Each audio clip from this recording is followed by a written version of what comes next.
Wadau mnaoendelea kutufuatilia, bado tupo mkoa wa Pwani.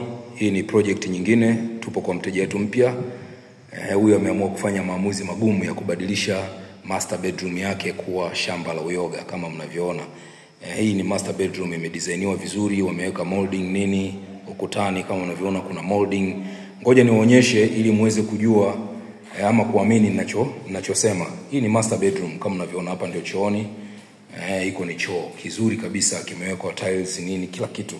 Lakini yeye amefanya maamuzi magumu na kuona faida ya biashara kilimo cha uyoga na kusema hapana, na achana na master hiyo bedroom, nimeamua kufanya kuwa shamba la uyoga. So humu tutakwenda kufanya uchafuzi mkubwa, na ameruhusu tiles hizi zivunjwe kwa baadhi ya maeneo ili mradi tu tuweze kufanya installation vizuri ya mradi wake. Kiukweli watu wameweka uthubutu mkubwa sana.